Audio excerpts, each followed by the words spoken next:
Hi, it's Abdullah and it's time to unbox the Nokia G20.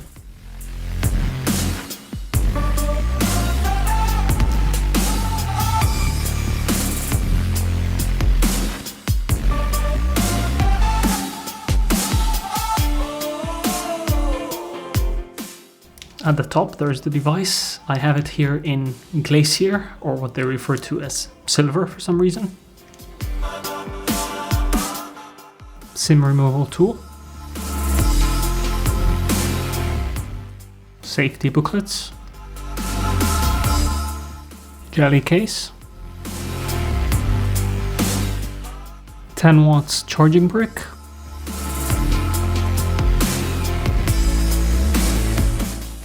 headset,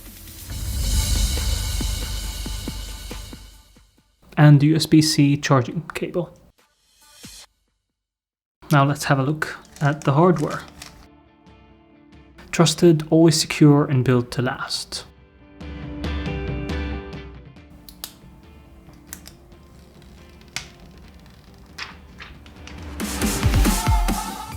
And the phone also comes with a screen protector pre-installed.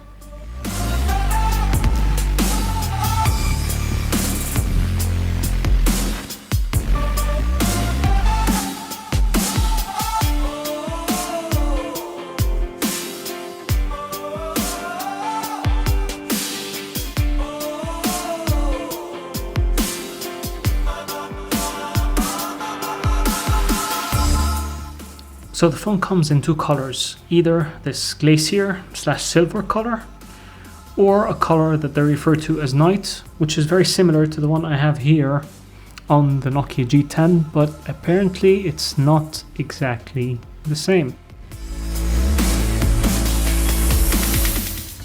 Which color do you prefer? Let me know in the comments down below.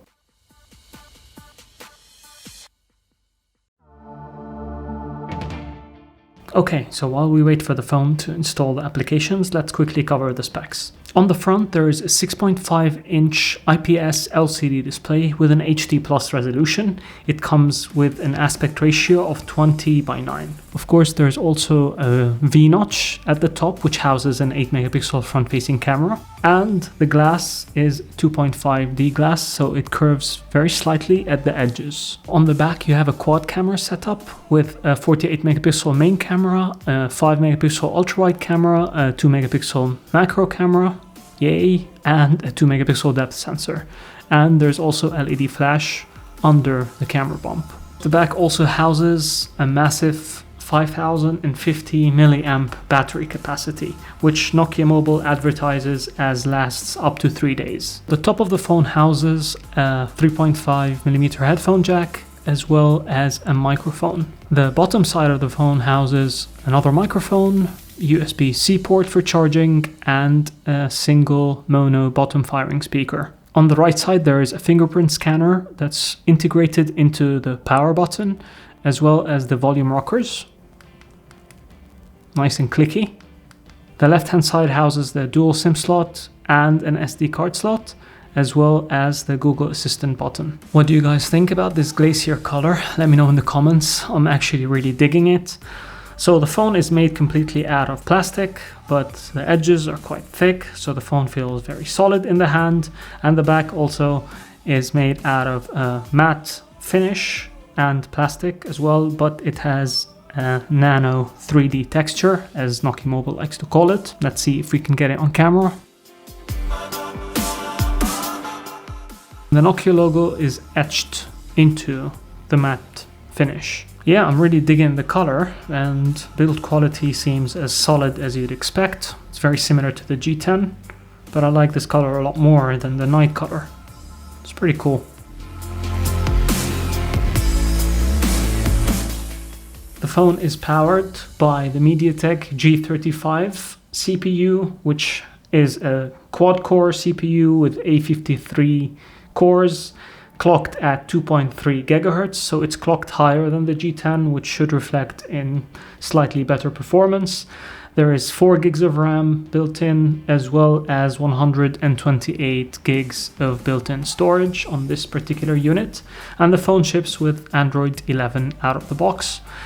and it's a part of the Android One program, so you can expect to get 2 years of OS updates as well as 3 years of security updates, which is a key selling point for a device of this price range. So let's compare the G20 against some of its other Nokia siblings in terms of dimensions. Identical to the G10, as you can see. It's smaller than the big X20.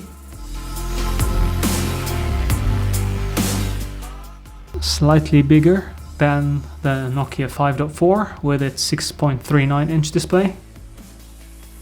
And just for fun, this is the Lumia 930 with its 5-inch OLED display.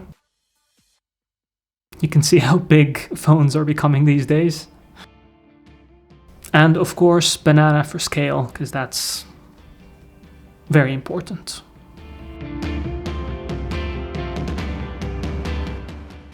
Okay, now that everything's set up, I can just tell you immediately that this phone feels a lot quicker than the Nokia G10 when it comes to just scrolling around the interface as well as accessing and browsing on social media, so that's a very good sign.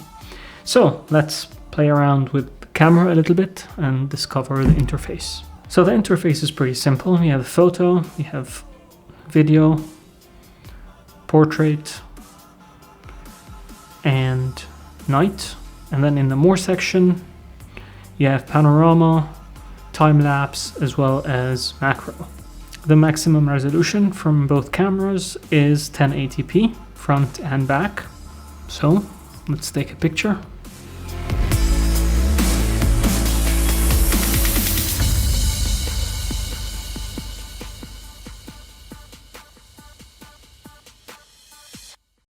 I mean, in studio lighting, the picture actually looks pretty decent, if you ask me.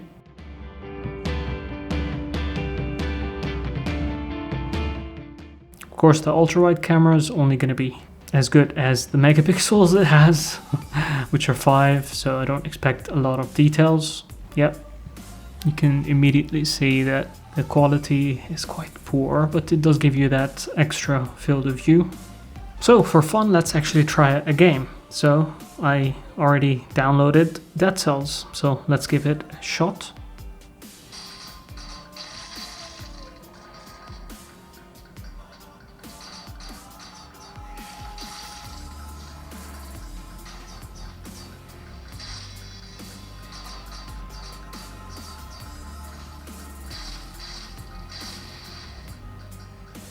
So what are my first impressions? For a start, the build quality is super solid, as you'd expect. The phone feels quite dense because it weighs 197 grams. The main camera seems promising from this very early test, but of course further testing is required, but I do expect it to be one of the key selling points for such a device. The Android One experience, which is quite lightweight, as well as the 2 years of OS updates, is also a big selling point for this device. And of course, you have the massive 5050 milliamp battery capacity, which they advertise as 3 days.